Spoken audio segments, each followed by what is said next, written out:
Bonjour tout le monde. Dans cette vidéo, je vais corriger l'examen national 2020 pour sciences physiques. Donc, je vais commencer. Donc, je vais corriger la chimie, bien sûr. Je vais corriger la chimie. Donc, l'exercice 1. Donc, je vais corriger l'exercice 1. Donc, je m'excuse pour... Donc, l'exercice 1 contient deux parties. La partie 1, étude d'une solution aqueuse d'ammoniac. Et la partie 2, c'est bien sûr l'étude de la pile argent-chrome. Donc, bien sûr, j'ai déjà corrigé. Donc, je vais vous montrer la correction sans tarder, bien sûr. Donc, pour la première question, donc, on vous demande, c'est le dosage, correction de la chimie normale 2020 pour les sciences physiques, bien sûr. Donc, pour dosage de la solution SB, première question, l'équation de la réaction du dosage, donc NH3, bien sûr, plus H3 au plus, une seule flèche donne NH4 plus, aqueux plus H12. Voilà, donc elle est notée sur 0,5 points. La deuxième question, le cadeau bien sûr, on vous demande d'écrire la relation d'équivalence 0,5 points. Donc la relation d'équivalence CB fois VB égale à CA fois VAE. Donc c'est le cadeau. La troisième question, montrons que CB égale à 10 à la puissance moins 2 mol par litre. Donc on va utiliser la relation d'équivalence. D'après la relation d'équivalence, CB fois VB égale à CA fois VAE, d'où CB égale à CA fois VAE sur VB. Donc, il faut utiliser le graphe, bien sûr. Donc, ici, d'après le graphe, voilà le VAE, c'est 15 ml. Donc, graphiquement, VAE égale à 15 ml. Donc, je remplace maintenant, Donc, je remplace CB égale 10 à la puissance moins 2 fois 15 sur 15. Donc, je simplifie par 15. Soit CB égale à 10 à la puissance moins 2 mol par litre. Déduisons C0. Donc, on a C0 égale à 100 fois CB. Pourquoi? Parce qu'on a dilué 100 fois. Donc, on va multiplier 100 par 10 à la puissance moins 2. On va trouver 1 mol par litre. Voilà. Donc, je passe maintenant à la quatrième question. La quatrième question, c'est une question qui est facile. Parmi les indicateurs colorés, indiquez l'indicateur adéquat. Très bien. Donc, on va bien sûr utiliser le graphe. Voilà, elle est là, le PHE c'est 6. Et voilà, il est 6, il appartient à cette zone d'opérage du rouge de méthyle. Donc, graphiquement, le PHE égale à 6. Alors, l'indicateur coloré adéquat pour réaliser ce dosage est le rouge de méthyle car sa zone de virage contient le PHE. Voilà, c'est très facile, 0,5 points, c'est cadeau.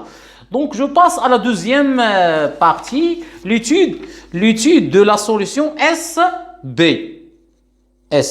Donc, première question, on vous demande d'écrire l'équation de la réaction de l'ammoniac avec de l'eau. Donc, l'ammoniac NH3 plus H2O, deux flèches ici, faites attention, elle va donner NH4 plus H au moins, donc c'est 0,5 points. La deuxième question, on vous demande de calculer la concentration molaire effective. Donc, on va utiliser bien sûr là le KE. Donc, voilà la deuxième question. Calculons la concentration de H au moins dans la solution SP. Donc, on va utiliser, on sait que KE égale à H3 au plus fois H au moins, d'où H au moins égale à KE sur H3 au plus. Alors, je vais remplacer le H3 au plus par la 10 à la puissance moins PH. Donc, H au moins égale à KE sur 10 à la puissance moins PH. Je vais utiliser bien sûr les relations mathématiques de puissance. Je trouve facilement que la concentration H au moins égale à 10 à la puissance pH moins 14. L'application numérique va nous donner, c'est à peu près égal à 4, c'est 3,98 fois 10 à la puissance moins 4 morts par litre ou bien à peu près 4. Donc la troisième question maintenant. Pour la troisième question, il faut dresser le tableau d'avancement. Parce qu'on vous demande pour la troisième question de calculer taux. Donc, pour calculer le taux, donc, il faut bien sûr utiliser le tableau d'avancement. Donc, voilà le tableau d'avancement que j'ai déjà tracé. Donc, j'ai utilisé ici CB fois V pour la NH3. L'eau, il est toujours en excès. NH4 plus et H au moins, ce sont les produits. Donc, 0, 0, XX, XF, XF ou bien X équilibre. C'est la même chose. Donc, on sait que taux égale à XF sur X max. Puisque l'eau est en excès, alors NH3 est le réactif limitant. Alors, X max égale à CB fois V. Et d'après le tableau d'avancement, à quoi est égal le XF ici? Donc, c'est la concentration de H au moins fois V. Je remplace, d'où taux égale H au moins fois V sur CB fois V. Donc, finalement, je trouve la relation, c'est la concentration de H au moins sur CB, soit donc à l'application numérique. Donc, 3 fois 0,98 fois 10 à la puissance moins 4 sur 10 à la puissance moins 2, c'est 3,98 fois 10 à la puissance moins 2, c'est taux égal à peu près 4%, ou bien 3,98%. Donc c'est une réaction qui est limitée. Très bien. Donc, je passe maintenant à la question 2,4. 2,4, vérifions le quotient de la réaction. Vérifions le quotient de la réaction qui est égal à 1,65 fois 10 à la puissance moins 5. Donc, on a à quoi est égal QR équilibre d'après l'équation de la réaction. C'est la concentration de NH4 plus équilibre fois la concentration de H au moins équilibre sur la concentration de NH3 équilibre. D'après le tableau d'avancement, ces deux concentrations sont égales. Donc, NH4 plus égale à H au moins, bien sûr. Et on a déjà calculé H au moins. Et NH3 égale à CB fois V moins XF sur V égale à CB moins XF sur V. C'est quoi le XF sur V? C'est la concentration de H au moins. Donc, je rends finalement la QR équilibre égale à H, la concentration de H au moins sur CB moins la concentration de H au moins équilibre. Ici, au carré. Hein? Ici, on a H au moins au carré. Donc, je fais l'application numérique. L'application numérique, bien sûr, 3,98 fois 10 à la puissance moins 4, le tout au carré, divisé par 10 à la puissance moins 2, moins 3,98 fois 10 à la puissance. Donc, je trouve le résultat demandé. Très bien. La cinquième question.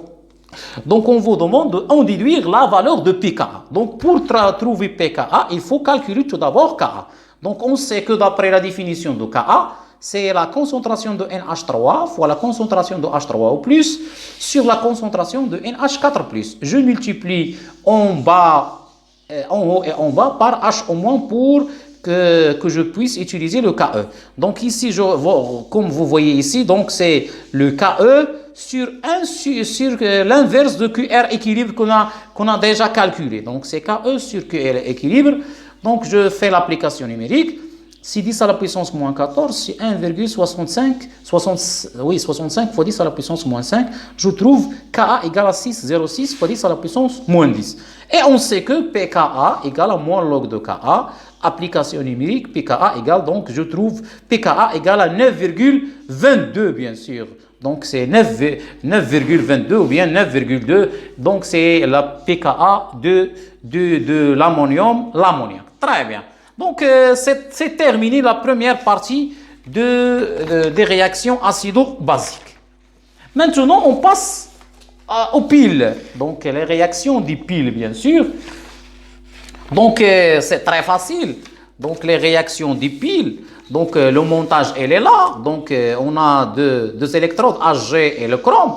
L'ampèremètre et le conducteur ohmique, les deux solutions, le pont salin, etc., etc.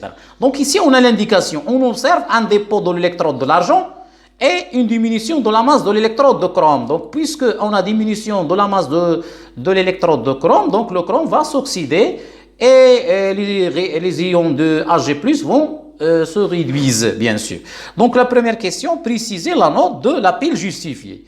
Donc, c'est très facile.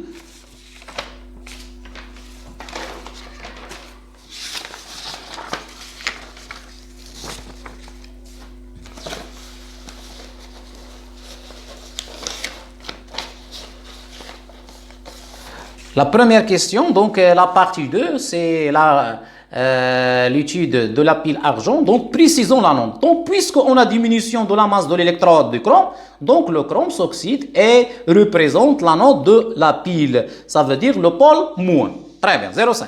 Le schéma conventionnel, donc puisque le chrome représente le moins, donc la G va représenter le pôle positif, bien sûr. Donc CR slash CR3+, deux traits, donc c'est le pont salin, AG+, slash AG, donc c'est 0,5 points. Donc les cadeaux, bien sûr. Donc la troisième question, on vous demande d'écrire les réactions au niveau de chaque électrode. Donc, au niveau de l'anode, on a oxydation anodique selon la demi-équation Cr solide va donner Cr3 plus 3 électrons, donc c'est 0,25 points. Au niveau de la cathode, ou bien au voisinage de la cathode, on a réduction cathodique suivant la demi-équation Ag plus un électron va donner Ag solide. Donc, pour trouver l'équation bilan, donc on doit multiplier la deuxième demi-équation fois 3, bien sûr. L'équation bilan, je trouve Cr plus 3Ag donne une seule flèche parce que la réaction est totale, va donner Cr3 plus 3Ag 0,25 points. Donc 0,25 ici, 0,25 ici, 0,25 ici. Donc la quatrième question, sachant que Q égale à 5,79, calculer la variation de la masse de l'électrode du chrome. Donc, puisqu'on a diminution, donc on va trouver une variation qui est négative. Donc, on va utiliser la demi-équation de chrome.